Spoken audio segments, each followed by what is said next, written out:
واپس کیفے کے ہال سے ہوتے ہوئے اس دروازے تک جاؤ جہاں سے عمر حیات باہر گیا تھا۔ تو اس وقت وہ فون کان سے لگائے کسی سے بات کرنے میں مصروف تھا۔ عظیم، مجھے یہ بتاؤ، اس وقت تمہارے تھانے میں کون کون سے کیس پینڈنگ ہیں؟ کوئی ایسا کیس جس کا کوئی مجرم نہ مل رہا ہو؟ سر، ایک ایس یو وی کی چوری کا کیس ہے۔ یہ نہیں، عمر بدمزہ ہوا۔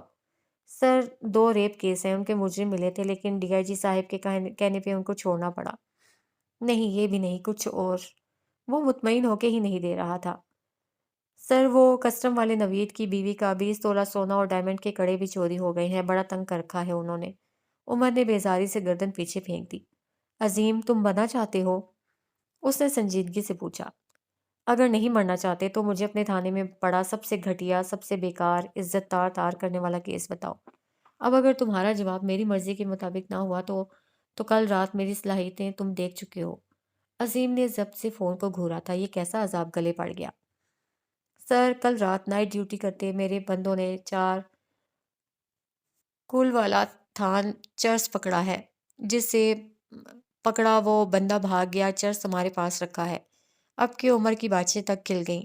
اسے لے آؤ، 10 منٹ کے اندر اندر سارا تھان لے آؤ۔ کالا تھان چرس کے لیے استعمال ہونے والا کوڈ ورڈ ہے۔ میں ایک ایڈریس بھیج رہا ہوں، وہاں بھیجو اپنے بندے فوراً۔ وہ چہک رہا تھا، اس کے چہرے پہ جیسے شانتی پھیل گئی تھی۔ اب اس نے کال کاٹ کر ایک اور نمبر ملایا تھا۔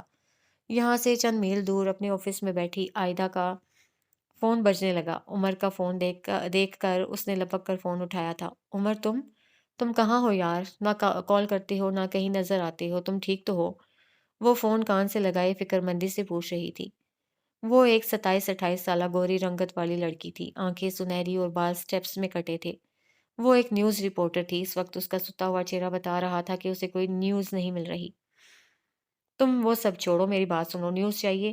عمر مسکراتے ہوئے پوچھ رہا تھا۔ عائدہ کا چہرہ کھل سا اٹھا۔ ظاہر ہے چاہیے، ورنہ وہ میرا گنجا باس چاہتا ہے میں پاگل کتوں پہ ایک ریسرچ کروں اور نیوز لاؤں۔ اب اس گدھے کو کون سمجھائے مجھے کتوں سے الرجی ہے۔ وہ لڑکی سخت خوف زدہ تھی۔ عمر ہنس پڑا۔ میں ایک ایڈریس بھیج رہا ہوں، وہاں پہنچ جاؤ 10 منٹ کے اندر اندر۔ اپنے باقی بہن بھائیوں کو بھی بلا لو۔ یہاں بہن بھائیوں سے مراد اسی کے جیسے چند اور رپورٹرز۔ دفتن عمر رکا۔ یہ کام تھوڑا رسکی ہے، تم شیور ہو تمہیں کوئی مسئلہ نہیں ہے؟ عائدہ جو میز پہ رکھے اپنے سامان سمیٹ رہی تھی۔ زیادہ سے زیادہ جان کا خطرہ ہوگا نا، اگر اس گنجے نے مجھے نکال دیا تو تائی ویسے بھی میری جان لے لے گی۔ اب موت سے کیا ڈرنا، چاہے تائی مارے چاہے نیوز کے چکر میں مرنا پڑے۔ وہ فیصلہ کن لہجے میں کہتی کال کاٹ چکی تھی۔ عمر نے آسودگی سے آنکھیں موند لیں۔ 15 منٹ بعد سفیر سلطان سڑک کی بائیں جانب کھڑی اپنی گاڑی کی طرف بڑھ رہا تھا، اس کے ایک ہاتھ میں موبائل تھا۔ عمر اسے کیفے میں بٹھا کر خود نہ جانے کہاں چلا گیا تھا اور اب کال کر کے اسے باہر آنے کو کہا تھا۔ عام حالات میں سفیر اس کے احکامات پہ لعنت بھی نہ بھیجتا، لیکن اس وقت معاملہ مختلف تھا۔ ابھی اس نے اپنی گاڑی کے ہینڈل پہ ہاتھ رکھا ہی تھا جب ایک پولیس والے نے اس کے ہاتھ کے اوپر اپنا ہاتھ رکھا۔ سفیر نے مڑ کے اسے دیکھا۔ یہ کیا بدتمیزی ہے؟ افسر سامنے آ کر کھڑا ہو گیا۔ بدتمیزی نہیں ہے سر، اطلاع ملی ہے، ہمیں اطلاع ملی ہے کہ آپ کی گاڑی میں منشیات ہیں، ہمیں تلاشی لینی ہوگی۔ وہ مؤدب سا کہہ رہا تھا۔ سفیر نے طنزیہ نظروں سے اسے دیکھا تھا۔ میں سفیر سلطان ہوں، تم جانتے ہو میں کون ہوں؟ ابھی کے ابھی تمہاری وردی اتروانے کی طاقت رکھتا ہوں۔ اب اپنی بکواس بند کرو اور ہٹو یہاں سے۔ وہ تلخی سے کہتا اسے ہاتھ سے دور ہٹانے لگا۔ جب اپنے سامنے سے چند مائک اور کیمرے تھامے لوگوں کو اپنی طرف آتے دیکھا، اس نے گاڑی کا دروازہ کھول کر اندر بیٹھنا چاہا، لیکن 2 پولیس افسران نے اسے بازوؤں سے جکڑ لیا۔ اس وقت تک کیمرے اور مائک تھامے ہوئے لوگ بھی قریب آ چکے تھے۔ سفیر کے خوبرو چہرے پہ اب کے ہلکی ہلکی سبکی آئی تھی۔ دیکھیں، میں ایک ٹیکس پے کرنے والا شریف شہری ہوں، آپ اس طرح مجھے ہراساں نہیں کر سکتے، آپ کی اطلاع غلط ہے۔ وہ اپنا بازو چھڑاتے ہوئے کہہ رہا تھا، چہرہ دھوپ کے تمازت اور دبائے ہوئے غصے سے سرخ ہو رہا تھا۔ اگر آپ اتنے ہی شریف ہیں تو گاڑی کی تلاشی کیوں نہیں دے رہے؟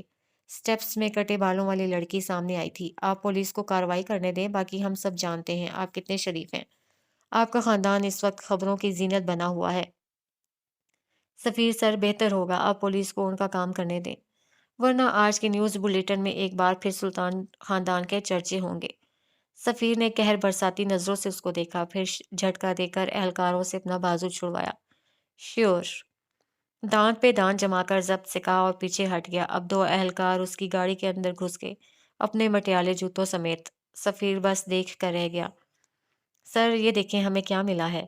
ایک اہلکار کی آواز پہ سفیر سمیت باقی سب بھی چونک اٹھے۔ اس نے ہاتھ میں ایک خاکی تھیلا اٹھا رکھا تھا جسے وہ لہرا لہرا کر کیمرے کے آگے دکھا رہا تھا۔ آس پاس لوگ جمع ہونے لگے تھے۔ مجھے دکھاؤ اس میں کیا ہے؟ ان اہلکاروں میں اعلیٰ عہدیدار بول اٹھا۔ سفیر ساکت کھڑا رہا۔ وہ جانتا تھا اسے ٹریپ کیا جا رہا ہے اور وہ ٹریپ ہو چکا ہے۔ یہ چرس ہے، وہی افسر بول اٹھا۔ سفیر اب بھی کچھ نہیں بولا، اسے بس ذلت نظر آ رہی تھی۔ اسے بس کمپنی کے شیئرز گرتے ہوئے نظر آ رہے تھے۔ اسے بس اپنے باپ کی طرف سے ملنے والی پھٹکار نظر آ رہی تھی۔ اسے اپنی سوسائٹی کی معنی خیز نظریں نظر آ رہی تھیں۔ اسے اپنے آگے مائک پکڑے بولتے ہوئے لوگوں کی آواز نہیں آ رہی تھی۔ اس کے کانوں میں لوگوں کے معنی خیز فکرے گونج رہے تھے۔ اس کے کان متوقع ذلت نے بند کر دیے تھے۔ پولیس والے اس سے کچھ پوچھ رہے تھے لیکن وہ نہیں سن رہا تھا۔ کیمرے، مائک، جلتے بجھتے فلیش، اور پھر ان سب کے درمیان سفیر کے ہاتھوں کو کچھ محسوس ہوا۔ اس کے ہاتھوں پہ ہتھ کڑی لگائی جا رہی تھی۔ سفیر سلطان، ہم آپ کو منشیات کی غیر قانونی۔ افسر اس سے کچھ کہہ رہا تھا۔ رپورٹرز کچھ پوچھ رہے تھے لیکن وہ بس متوحش نظروں سے اپنے ہاتھ پہ لگی ہتھ کڑی کو دیکھنے لگا۔ اس کے ہاتھ کانپ رہے تھے۔ سفیر سلطان، کیا آپ اس بارے میں کچھ کہنا چاہیں گے؟ آخر کو آپ نے ایسا قدم کیوں اٹھایا؟ آخر آپ ان کاموں میں کیسے ملوث ہوئے؟ آپ کب سے یہ کام کر رہے ہیں؟ سفیر سلطان جواب دیں۔ سفیر سلطان جواب دیں۔ مائک پکڑے لوگ اس سے کچھ کہہ رہے تھے۔ میں نے یہ نہیں کیا، میں نے کچھ نہیں کیا۔ اس کے لب ہلکے سے پھڑپڑائے۔ کیا آپ کا یہ کاروبار صرف کراچی تک محدود ہے یا پھر ملک کے دوسرے شہر بھی آپ جیسے عمرہ کی ایسی حرکتوں کی زد میں ہیں؟ تم لوگ مجھے اس طرح گرفتار نہیں کر سکتے، میں نے کچھ نہیں کیا۔ اب کہ وہ ذرا بلند آواز میں بولا۔ سفیر سلطان، کیا آپ کے والد بھی آپ کے اس کام میں شامل ہیں؟ سفیر سلطان، کیا آپ کو فریم کیا جا رہا ہے؟ میں تم سب پہ تک عزت کا دعویٰ کروں گا۔ میں ایک عزت دار شہری ہوں، تم لوگ مجھے اس طرح نہیں لے کر جا سکتے۔ میں نے کہا نا، میں نے یہ نہیں کیا۔ وہ اب زور زور سے چلا رہا تھا۔ پولیس اسے اپنی گاڑی کی طرف لے کر جا رہی تھی۔ میں ایک ایک کو دیکھ لوں گا، میں نے یہ نہیں کیا۔ کیا تم لوگ پاگل ہو گئے ہو؟ سفیر سلطان ہوں میں سفیر سلطان ہوں، میں اپنی گاڑی میں چرس رکھوں گا؟ وہ سرخ چہرے کے ساتھ گھرا رہا تھا۔ ہاتھ کھولو میرے، تم لوگ میرے ساتھ یہ نہیں کر سکتے، میں نے نہیں کیا یہ۔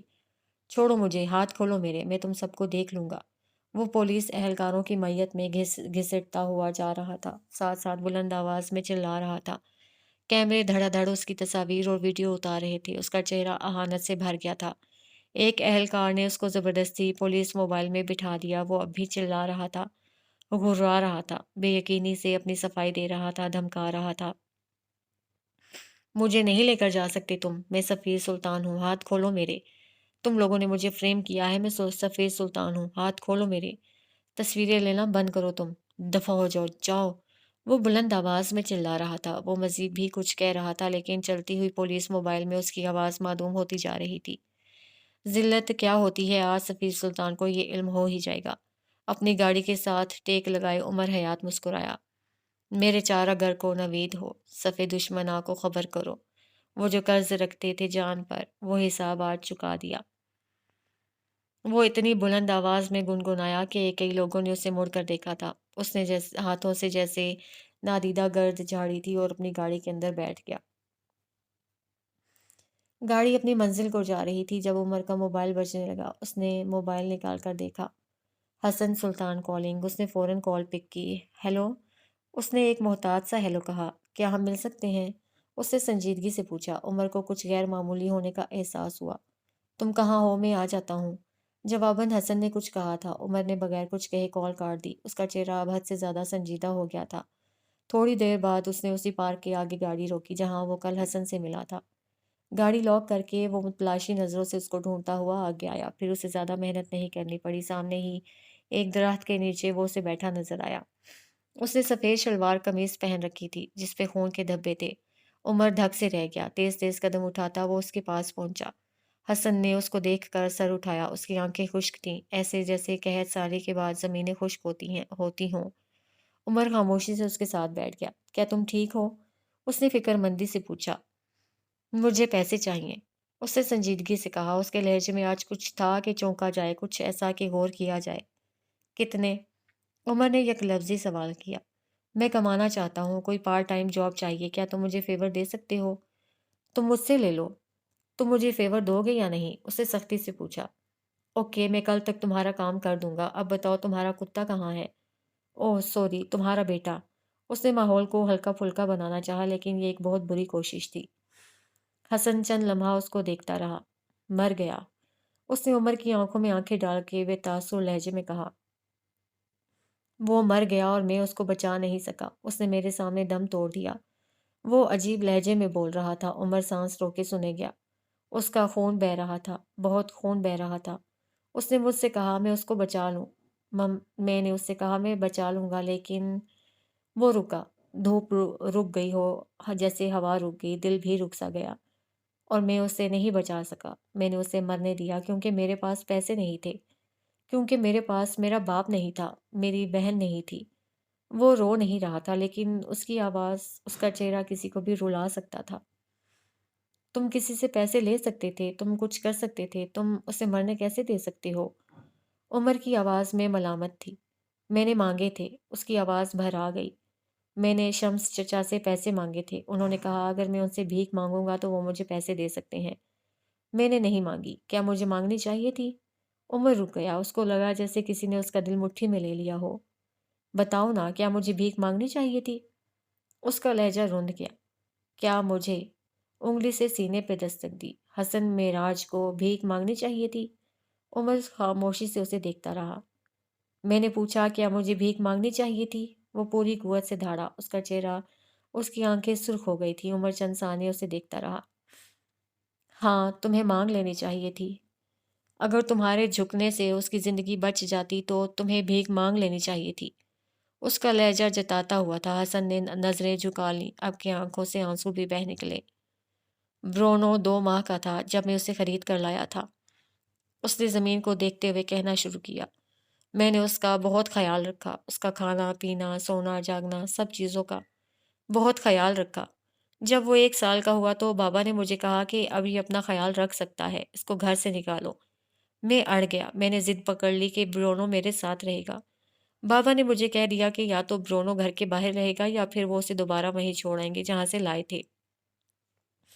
عمر یکسوئی سے اس کو سنے گیا۔ ایک دن میں گھر پہ نہیں تھا، برونو بابا کے کمرے میں گھس گیا۔ بابا کو غصہ آ گیا، انہوں نے اس کو جھڑک دیا اور کہا کہ آئندہ گھر کے اندر مت آنا۔ حسن رکا، آواز گلے میں پھنس گئی، آنسو تیزی سے بہنے لگے۔ اور جب میں گھر آیا تو برونو دروازے پہ بیٹھا تھا۔ اس دن میں نے اسے اندر لے جانے کی بہت کوشش کی لیکن وہ نہیں گیا۔ وہ اعلیٰ نسل اور باوقار تھا، وہ دوبارہ کبھی سلطان منزل نہیں آیا۔ میرا برونو، میرا بیٹا، دھتکاری ہوئی جگہ پہ دوبارہ نہیں گیا۔ اس کے کچھ دنوں بعد بابا اچھے موڈ میں تھے، انہوں نے خود سے برونو کا کھانا بھرا اور اس کے سامنے رکھا۔ مجھے آج بھی یاد ہے برونو سارا دن بھوکا رہا لیکن اس نے وہ کھانا نہیں کھایا۔ حسن نے ہچکی لی تھی۔ کیا میں اتنے باوقار جانور کو اتنی بے وقار زندگی دے سکتا تھا؟ کیا میں اسے بھیک میں ملی ہوئی زندگی دے سکتا تھا؟ میں نہیں دے سکتا تھا، میں دے ہی نہیں سکا۔ وہ روتے ہوئے نفی میں سر ہلانے لگا۔ میں اسے عزت سے مرنے دے سکتا تھا لیکن ساری زندگی کی ذلت نہیں دے سکتا تھا۔ میں یہ نہیں کر سکا، میں اسے نہیں بچا سکا، میں اسے نہیں بچا سکا۔ وہ بری طرح رو رہا تھا۔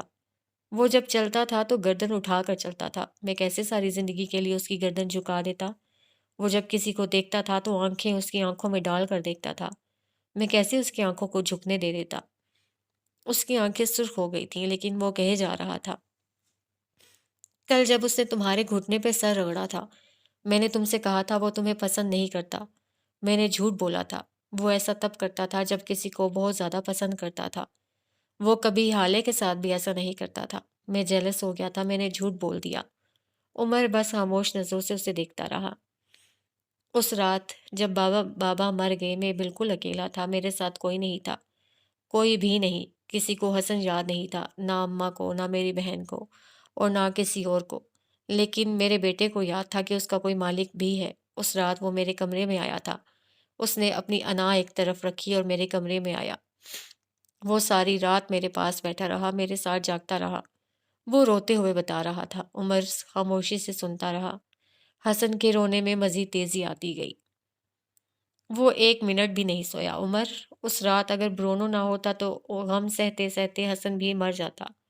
میں اسے گلے لگا کر سو گیا تھا۔ صبح جب ہوئی اور میں نے اسے کھانا دیا، اس نے نہیں کھایا، اس نے ایک نوالا بھی نہیں کھایا۔ وہ میرے لیے آیا تھا، لیکن وہ اپنی عزت کرتا تھا۔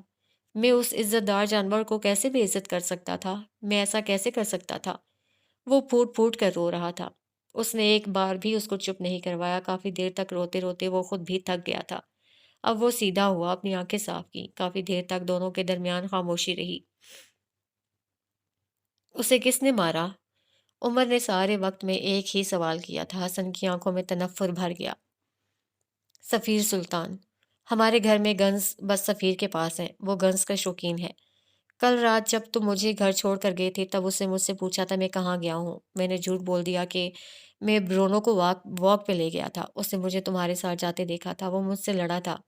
اس نے کہا تھا کہ اب نہ برونو ہوگا نہ تم اس کی واک کے بہانے اس سے ملنے جاؤ گے۔ حسن نے تفصیلی جواب دیا۔ عمر اٹھ کھڑا ہوا۔ حسن نے آنکھیں اٹھا کر اس کو دیکھا۔ ان آنکھوں میں واضح خوف تھا، اکیلا رہ جانے کا خوف۔ لیکن کیا عمر اسے چھوڑ کر جا سکتا تھا؟ آؤ تمہیں ایک جگہ لے چلو۔ اس نے حسن کے آگے اپنی ہتھیلی پھیلا دی۔ حسن نم آنکھوں سے اسے دیکھتا رہا، پھر اٹھ کھڑا ہوا۔ میں تھانے نہیں جاؤں گا، اس نے اٹھتے ہوئے کہا، البتہ عمر کا ہاتھ نہیں تھاما۔ کیوں؟ کیا تم نے 8 قتل کرنے والے لوگ نہیں دیکھ رکھے؟ کیا تم نے ڈاکو، چور اور ہر قسم کے مجرم نہیں دیکھ رکھے؟ تم نے تو فیئر ٹیلز کی بجائے مجرموں کی داستانیں سن رکھی ہیں، نہیں؟ وہ طنز سے باز نہیں آیا۔ حسن بغیر کچھ کہے اس کے سامنے سے نکل کر آگے بڑھ گیا۔ عمر بڑبڑاتے ہوئے اس کے پیچھے گیا تھا۔ تھانے کی کوٹڑی کیسی ہوتی ہے، آج سفیر کو اچھی طرح اندازہ ہو رہا تھا۔ وہ ملکی غیر ملکی بزنس مینز کے ساتھ ملتا رہتا تھا۔ اس کا اٹھنا بیٹھنا، ان کے جسم سے اٹھتی خوشبوئیں، ان کا بولنا اسے آج بری طرح یاد آ رہا تھا۔ جس سیل میں اسے بند کیا گیا تھا وہاں 3 اور لوگ بند تھے۔ ان کے جسم سے بدبو کے بھبکے اٹھ رہے تھے۔ وہ جب بات کرتے تھے تو ان کے منہ سے گالیاں نکلتی تھیں۔ سفیر نے جتنی گالیاں آج ان کے منہ سے سنی تھیں وہ اس نے پوری زندگی میں کبھی نہیں سنی تھیں۔ اس کے برینڈڈ جل سے جمے بال پسینے سے اس کے ماتھے پہ چپک گئے تھے۔ 1.5 لاکھ کا سوٹ اس وقت اس کے لیے سفید ہاتھی ثابت ہو رہا تھا۔ اس نے کوٹ اتار کر ایک طرف رکھا تھا جس پہ اس کے سیل میٹس کھانا کھا رہے تھے۔ سفیر نے بے بسی بھرے غصے سے ان کو دیکھا تھا کہ وہ اس وقت ان سے بحث نہیں کر سکتا تھا۔ وہ اے سی کا عادی تھا اور جس سیل میں اس کو رکھا گیا تھا وہاں پنکھا تک نہیں تھا۔ اس کا سارا جسم جل رہا تھا۔ اس کے چمکتے بوٹوں میں مقید پیر اس وقت جیسے جلتے ہوئے توے پہ رکھے گئے تھے۔ اسے ان سب کی پرواہ نہ ہوتی اگر اس وقت وہ خبروں کی زینت نہ بنا ہوا ہوتا۔ بات یہ نہیں تھی کہ اس کی سوسائٹی میں سب سینٹ تھے، سب سفید تھے۔ ان سب پہ مقدمات تھے، ان سب پہ چارجز تھے، لیکن ان میں سے کسی پہ بھی 4 کلو چرس کا مقدمہ نہیں تھا۔ یہ ذلت تھی، نری ذلت۔ جتنا بڑا اور ہائی پروفائل کیس اتنا مقام اتنی عزت، جتنا چھوٹا اور گھٹیا کیس اتنی ذلت اتنی سبکی۔ آج سفیر کو ذلت کے صحیح معنی پتہ چلے تھے۔ او خدایا، وہ یہاں سے نکل کر کیسے کسی کا سامنا کر سکے گا؟ وہ جلے پیر کی بلی کی طرح یہاں سے وہاں چکر لگا رہا تھا۔ اب تو یہ خبر سارے شہر میں پھیل چکی ہوگی۔ آج اس کی ایک چائنیز کمپنی کے ساتھ میٹنگ تھی۔ شمس نے ان کو کیا جواب دیا ہوگا؟ اس کی غیر موجودگی نے اسے کتنا کہ غیر پروفیشنل ظاہر کیا ہوگا۔ وہ نیچے بیٹھ گیا، گندے مٹی والے فرش پہ بیٹھ گیا۔ اس کا دل ڈوب ڈوب کر ابھر رہا تھا۔ اس کی ساکھ مٹی میں مل گئی تھی۔ لوگ تانے کسیں گے، لوگ باتیں کریں گے۔ پہلے اس کی منگیتر کا شادی سے بھاگ جانا، پھر اس کے چچا کا قتل، اور اب ایک نیا عذاب۔ اس نے اپنی دونوں ہاتھوں کو اپنے سامنے کیا۔ اس کی کلائیوں پہ سرخ نشان بن گئے تھے، ہتھ کڑی کے نشان۔ آج اسے ایک بار پھر ان ہاتھوں سے نفرت محسوس ہوئی۔ یہ وہی ہاتھ تھے جن سے اس نے اپنے تایا کا قتل کیا تھا۔ کاش اس دن اس نے خود پہ قابو پا لیا ہوتا۔ اس نے اپنا سر گھٹس دونوں ہاتھوں میں گرا لیا۔ گرمی، جلن، دھوپ، ذلت، گلٹ، یہ اس کے ساتھ کیا ہو رہا تھا؟ اسی وقت اسے بھاری بوٹوں کی دھمک اپنے قریب آتی محسوس ہوئی۔ اس نے سر نہیں اٹھایا۔ وہ اسی طرح اکڑوں سر ہاتھوں میں گرائے بیٹھا رہا۔ یکدم شور بڑھ گیا تھا۔ اسی شور میں اسے اپنے باپ کی آواز سنائی دی۔ یہ آواز کسی بھی اولاد کے لیے ڈھارس ہوتی ہوگی، دلاسا ہوتی ہوگی، لیکن سفیر کے لیے نہیں۔ اسے یہ آواز پسند نہیں تھی، اسے یہ آواز اذیت دیتی تھی۔ سفیر نے سر نہیں اٹھایا۔ وہ کہیں دور چلا گیا، کہیں کسی اور وقت میں، بہت پیچھے۔ ڈیڈ، یہ دیکھیں نعیم نے کس طرح میری سائیکل کو توڑ دیا ہے، یہ اب ٹھیک سے چل نہیں رہی۔ 10 سالہ سفیر لون میں بیٹھے شمس سلطان کو اپنی ٹوٹی ہوئی سائیکل دکھا رہا تھا، اس کی آنکھوں سے آنسو بہہ رہے تھے۔ تو میں کیا کروں؟ وہ بری طرح دھاڑے تھے۔ سفیر سہم کر دور ہٹا۔ دفع ہو جاؤ یہاں سے، جاؤ اپنی اسی گھٹیا ماں کے پاس، آئندہ اپنی منحوس شکل لے کر میرے پاس مت آنا، جاؤ دفع ہو جاؤ۔ وہ چنگھاڑ رہے تھے۔ سفیر آنکھوں میں خوف لیے ان کو دیکھتا رہا اور اس کا رواں رواں کانپ رہا تھا۔ ڈیڈ مت کہو، مجھے پتا نہیں میرا بیٹا ہے بھی یا نہیں۔ اس کے باپ نے کبھی اس سے کسی آئیڈیل باپ کی طرح محبت نہیں کی تھی، لیکن وہ خاموشی سے اس کی شکایات سن لیتے تھے، وہ ضد کرتا تو مان لیتے تھے، وہ ہنستا تو اس کے ساتھ کبھی کبھی مسکرا دیتے تھے، لیکن آج پہلی بار انہوں نے اس کو جھڑکا تھا اور بہت بری طرح جھڑکا تھا۔ اسے بس اتنا پتا تھا کہ اس کا باپ اپنے کسی دوست کے ساتھ ایک ہوٹل گیا تھا، لیکن واپسی پہ اس کی ماں کو ساتھ لایا تھا۔ اسے اپنی ماں کا لٹھے کی مانند سفید چہرہ یاد تھا، اسے اپنے باپ کا تیش سے سرخ چہرہ بھی یاد تھا، لیکن اسے وجہ نہیں پتا تھی۔ اس دن کے بعد سے اس کا باپ چڑچڑا ہو گیا تھا، نہ اسے اپنے پاس آنے دیتا، نہ خود اس کے قریب جاتا۔ وہ ضدیں ماننا، وہ ہلکی مسکراہٹیں، وہ سب دور کہیں کھو گیا۔ اگلا منظر ایک کمرے کا تھا۔ بیڈ پہ شمس سلطان بیٹھے کسی فائل کا مطالعہ کر رہے تھے۔ 13 سالہ سفیر اپنے گھر آئے کسی مہمان کے بچے کی گھڑی اپنے باپ کو دکھا رہا تھا۔ ڈیڈ، مجھے یہ پسند ہے، مجھے بھی چاہیے، آپ مجھے دلوا دیں گے؟ مہمان بچہ اس کے ساتھ کھڑا تھا۔ سفیر کے چہرے پہ ایک آس تھی۔ شمس نے ناگواری سے اس کو دیکھا۔ میں نے تم سے کتنی دفعہ کہا ہے میرے سامنے مت آیا کرو، مجھے تمہاری شکل نہیں پسند، تمہیں دیکھنا نہیں پسند، آخر تم اتنے ڈھیٹ کیوں ہو؟ وہ دبا دبا سا گھور رہے تھے۔ سفیر کو بے اختیار اس مہمان بچے کے سامنے سبکی کا احساس ہوا۔ بالکل اپنی ماں پر گیا ہے، گھٹیا ماں کی گھٹیا اولاد۔ انہوں نے ایسی حقارت سے کہا کہ سفیر کا دل ڈوب گیا۔ منظر ایک بار پھر بدلا تھا۔ لاؤنج کے صوفے پہ بیٹھے شمس سلطان چہرے کے آگے اخبار پھیلائے بیٹھے تھے۔ 16 سالہ سفیر جھجکتا ہوا اندر آیا۔ کافی دیر تک وہ ان کے قریب کھڑا سوچتا رہا کہ بات کہاں سے شروع کرے۔ اب وہ اپنے باپ کے سامنے بہت کم جاتا تھا، اسے جانے کی ضرورت بھی نہیں پڑتی تھی۔ اس کے ہر کام کے لیے اس کے بڑے پپا تھے، لیکن جو کمی باپ پوری کر سکتا ہے وہ کوئی چچا یا ماموں نہیں کر سکتا۔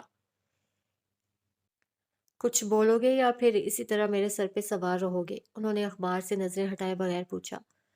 وہ اب اس پہ چلاتے نہیں تھے، نہ غصہ کرتے تھے، وہ بس اب اس سے لا تعلق رہتے تھے، اس کی موجودگی سے بے خبر، اس کے معمولات سے بے نیاز۔ سفیر کو بھی یہ بے رخی زیادہ کھلتی تھی۔ وہ اسے ڈانٹتے تھے، غصہ کرتے تھے، لیکن کم از کم بات تو کرتے تھے۔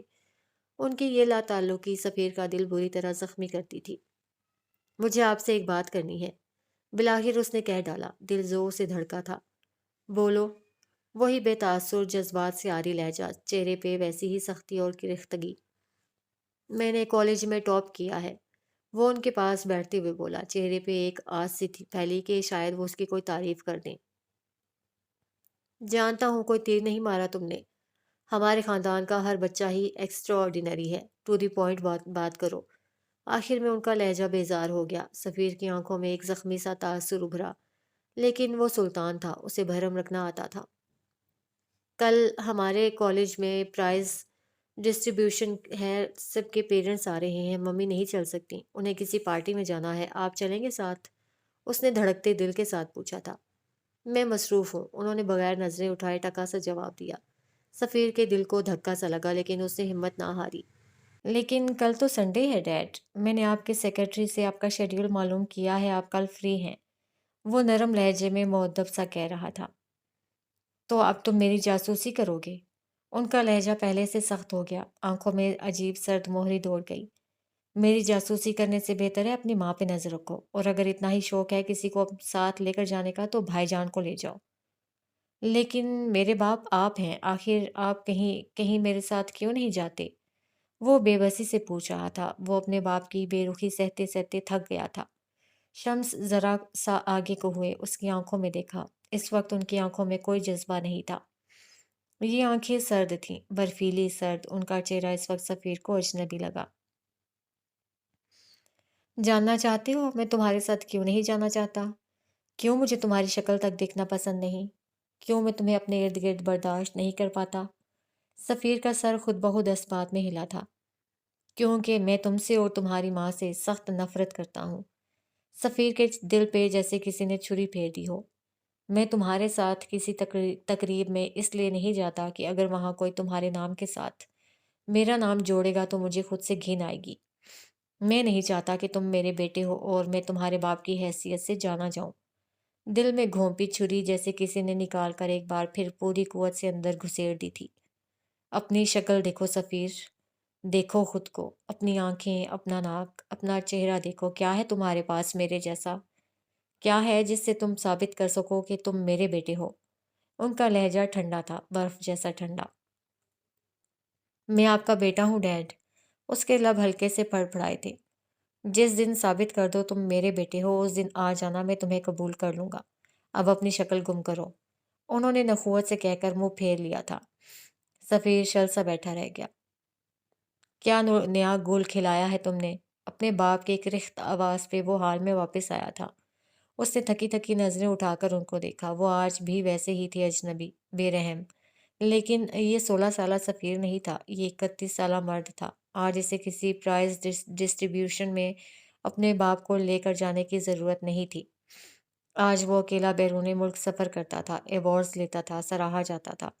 آج وہ اپنے باپ کی سخت باتوں سے اپنا دل زخمی نہیں کرتا۔ آج وہ ان باتوں کو دل کی قبر میں دفن کر کے اپنے پیروں پہ اٹھ کھڑا ہوتا تھا، جس طرح ابھی کھڑا تھا۔ وہ تھوڑی دیر پہلے والا سفیر نہیں تھا، مایوس، تھکن زدہ، مستقبل کے خوف سے مایوس۔ اس کے کندھے اٹھے ہوئے تھے، گردن میں جیسے سریا آ گیا ہو، اور چہرہ اتنا ہی بے تاثر جیسے کہ اس کے باپ کا۔ میں نے وہی گل کھلائے ہیں جو آپ نے 18 سال کی عمر میں کھلائے تھے۔ 3 بار تھانے جا چکے ہیں آپ، یہ جگہ کوئی نئی تو نہیں ہوگی۔ اس کے لہجے میں ویسا ہی زہر تھا جیسا کچھ سال قبل اس کے باپ کے لہجے میں ہوا کرتا تھا۔ کون کہتا تھا وہ ان کا بیٹا نہیں ہے؟ بکو مت، تمہیں اندازہ بھی ہے کمپنی کی ساکھ کتنی بری طرح متاثر ہوگی؟ اندازہ ہے ہمارے شیئرز کتنے گر جائیں گے؟ اور اندازہ ہے کہ کس طرح سر اٹھا کر چلو گے، لوگ لعنت بھیجیں گے تم پہ۔ وہ دبا دبا غرا رہے تھے۔ سفیر استہزائیہ مسکرایا۔ کمپنی کی ساکھ کس نے بنائی؟ میں نے۔ اس نے انگلی سے سینے پہ دستک دی، آنکھوں میں ایک بار پھر فاتح ہونے کا غرور آ گیا۔ کمپنی کے شیئرز کس کی وجہ سے بکتے ہیں؟ میری وجہ سے۔ کمپنی کے ساتھ ڈیلز کیوں کی جاتی ہیں؟ میری قابلیت کی وجہ سے۔ وہ سرخ آنکھیں لیے ان کے کان کے قریب گھرا رہا تھا۔ کمپنی میں لوگ انویسٹمنٹ کیوں کرتے ہیں؟ میری وجہ سے۔ سو آپ شمس سلطان، آپ کمپنی کی فکر چھوڑ دیں، اس لیے کہ اس کے لیے سفیر سلطان موجود ہے، اور جو ذلت آئے گی وہ میرے حصے میں ہوگی۔ جس طرح آج تک میری کامیابیوں پہ میرا حق تھا، صرف میرا۔ آپ کو تب میرا ڈیڈ کہلوانا پسند نہیں تھا، آج مجھے آپ کو اپنا باپ کہلوانا پسند نہیں ہے۔ آخری بات اس نے کس دل سے کہی تھی وہی جانتا تھا، کہتے ہوئے دل 1000 بار ٹوٹا تھا، لیکن وہ سلطان تھا، اسے بھرم رکھنے آتے تھے۔ شمس چند لمحہ اسے جانچتی نظروں سے دیکھتے رہے۔ وہ اب کوئی 16 سالہ بچہ نہیں تھا، اب وہ ان کے قد کو آنے لگا تھا۔ اگر ایسا ہی ہے تو میں کیوں کروں تمہاری مدد؟ تم خود کیوں نہیں آ جاتے باہر؟ میں تمہارا باپ تو نہیں ہوں نا؟ سفیر مسکرایا، سرد مسکراہٹ۔ آپ میری مدد اس لیے کریں گے کیونکہ میں یوسف سلطان کا پوتا ہوں، ان کی جان، ان کا محبوب پوتا۔ اگر آپ مجھے ابھی اسی وقت یہاں چھوڑ کر جائیں گے تو شام تک میں نکل ہی آؤں گا، لیکن میں آپ کو آپ کا مستقبل بتا دوں۔ وہ ان کی آنکھوں میں دیکھتا سنجیدگی سے کہہ رہا تھا۔ میں یہاں سے نکلنے کے بعد کروں گا یہ کہ میں ایک پریس کانفرنس بلا کر آپ کی کمپنی چھوڑنے کا اعلان کروں گا۔ اس کے بعد میں اپنی اسلام آباد والی کمپنی سنبھال لوں گا، میں سیٹل ہو جاؤں گا۔ لیکن آپ کو پتہ ہے آپ کا کیا ہوگا؟ اس کے لہجے میں سفاکیت آ گئی۔ آپ کی ناقابلیت، نااہلی سے سارا جہاں واقف ہے۔ پھر ہوگا یہ کہ کوئی بھی کمپنی آپ کے ساتھ ڈیلز نہیں کرے گی، بیرونی ملک سے آپ کے ساتھ کوئی معاہدہ نہیں ہوگا، لوگ آپ کے ساتھ انویسٹ نہیں کریں گے، اور جو لوگ انویسٹ کر چکے ہیں انہیں میں آپ کی آنکھوں کے آگے سے اپنی طرف کر لوں گا۔ میں آپ کی کمپنی کے بیگز، جوتے اور باقی ساری چیزیں، جو کچھ بھی ہمارے پاس بنتا ہے، میں ان سب کو ایک خراب مٹیریل سے بننے والا سامان قرار دلوا دوں گا۔ آپ کی کمپنی میں پہ کوئی تھوکے گا بھی نہیں، آپ کا دیوالیہ نکل جائے گا، آپ سڑکوں پہ بیٹھ کر روئیں گے، اور میں… وہ مسکرایا، آواز ہلکی کر لی۔ میں سفیر سلطان حکومت کروں گا کیونکہ میں اسی لیے بنا ہوں۔ اس نے بازو سینے پہ باندھ لیے اور 2 قدم پیچھے کو ہوا۔ شمس چبھتی نظروں سے اسے دیکھ رہے تھے۔ کون کہتا تھا وہ ان کا بیٹا نہیں ہے؟ اگر آپ چاہتے ہیں کہ آپ اسی طرح پتلی بن کر ہی صحیح لیکن راج کرتے رہیں تو مجھے یہاں سے نکالیں۔ شمس چند ثانیے اس کو گھورتے رہے، پھر بغیر کچھ کہے واپس پلٹ گئے۔ اب وہ اسے اپنے الفاظ کی مار نہیں مار سکتے تھے، اب وہ ان کی جان کو آنے لگا تھا۔